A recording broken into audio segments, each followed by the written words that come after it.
आज के वीडियो में हम इतिहास के जो प्रथम चैप्टर है यूरोप में राष्ट्रवाद, उसका कुछ ऑब्जेक्टिव बताने वाले हैं।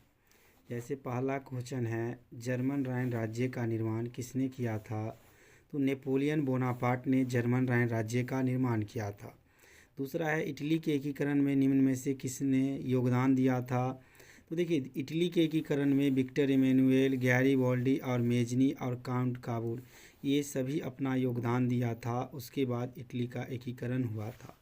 तीसरा क्वेश्चन है, रक्त एवं लौह की नीति का अवलंबन किसने किया था? तो रक्त एवं लौह की नीति का अवलंबन बिस्मार्क ने किया था। फ्रांसीसी क्रांति कब हुई थी? तो देखिए, फ्रांसीसी क्रांति 1789 ईस्वी में हुई थी। हीगेल किस देश का दार्शनिक था? तो हीगेल जो था वह जर्मनी का दार्शनिक था। कोसूत का संबंध किस देश से था? तो कोसूत जो था उसका संबंध हंगरी से था।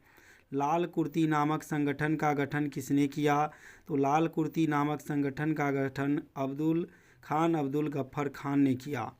मेजनी का संबंध किस संगठन से था? तो मेजनी का संबंध कार्बोनरी से था। निम्न में से किस सम्मेलन में जर्मनी की क्षतिपूर्ति राशि को कम कर दिया गया था? तो ये जो था आपका लॉसने सम्मेलन था। अगला है, वियना कांग्रेस का मुख्य उद्देश्य था? तो देखिए, वियना कांग्रेस का मुख्य उद्देश्य था राजतंत्रों को पुनर्स्थापित करना।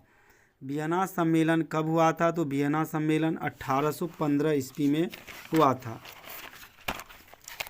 उसके बाद है क्वेश्चन आपका, जो काउंट काबूल को विक्टर इमैनुएल ने किस पद पर नियुक्त किया था? तो काउंट काबूल को विक्टर इमैनुएल ने प्रधानमंत्री के पद पर नियुक्त किया था। जालबेरी एक संस्था थी, तो जालबेरी जो थी वह व्यापारियों की संस्था थी। फ्रैंकफर्ट की संधि कब हुई? तो फ्रैंकफर्ट की संधि 1871 ईस्वी में हुई। जर्मनी के एकीकरण के लिए कौन उत्तरदायी था? तो जर्मनी के एकीकरण के लिए बिस्मार्क उत्तरदायी था। इटली के एकीकरण में निम्न में से किसका संबंध नहीं था? तो बिस्मार्क का संबंध इसमें से नहीं था। इटली और जर्मनी के एकीकरण के विरुद्ध निम्न में से कौन था? तो ऑस्ट्रिया जो था वह इटली और जर्मनी के एकीकरण के विरुद्ध था।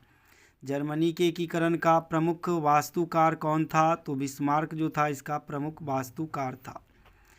इसके बाद है, 1830 की क्रांति के बाद फ्रांस में किस प्रकार का शासन स्थापित हुआ? तो फ्रांस में जो है संवैधानिक गणतंत्र की स्थापना हुई थी उसके बाद।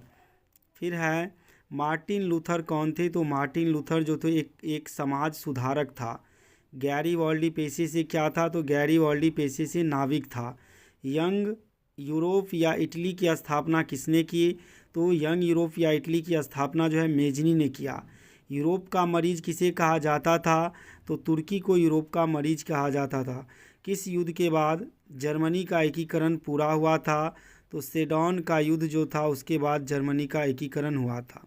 यूरोप वासियों के लिए किस देश का साहित्य एवं ज्ञान विज्ञान प्रेरणा स्रोत रहा? तो यूरोप वासी के लिए यूनान का जो है सो ज्ञान एवं विज्ञान प्रेरणा स्रोत रहा। इटली एवं जर्मनी वर्तमान में किस महादेश के अंतर्गत आते हैं? तो ये यूरोप महादेश के अंतर्गत आते हैं। वियना कांग्रेस के द्वारा फ्रांस में किस शासक वंश की स्थापना की गई थी? तो ये जो था बुर्बो वंश की स्थापना की गई थी। उसके बाद है, सन 1870 में फ्रांस और प्रसा के बीच युद्ध हुआ था। तो फ्रांस और प्रसा के बीच सेडोन में युद्ध हुआ था। बिस्मार्क निम्न में से क्या था? तो बिस्मार्क जो था एक प्रकार के कूटनीतिज्ञ था। फिर आगे क्वेश्चन है, जो 1829 ईस्वी के एड्रियानोपोल की संधि किस देश के साथ हुई थी? तो यह संधि तुर्की के साथ हुई थी।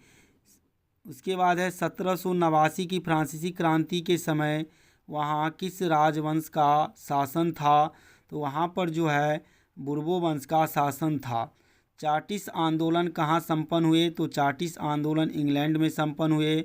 वियना कांग्रेस में पवित्र संघ की योजना किसने प्रस्तुत की? तो रूस ने प्रस्तुत की थी। यूनान के स्वतंत्रता संग्राम में किसकी पराजय हुई? तो तुर्की की पराजय हुई। जर्मनी के एकीकरण के लिए बिस्मार्क ने कितने युद्ध किए? तो बिस्मार्क के द्वारा 3 युद्ध किया गया था। यूरोपीय सभ्यता का पालना किसे कहा जाता है? तो यूनान को यूरोपीय सभ्यता का पालना कहा जाता है। उसके बाद है नव गुल्फ आंदोलन कहाँ हुई थी? तो ये इटली में हुई थी। वियना कांग्रेस में कौन राष्ट्र सम्मिलित नहीं था? तो इसमें जर्मनी सम्मिलित नहीं था। कार्बोनरी की स्थापना किस वर्ष हुई थी? तो कार्बोनरी की स्थापना 1810 में हुई थी। नेपोलियन संहिता किस वर्ष लागू की गई थी? तो नेपोलियन संहिता 1804 में लागू की गई।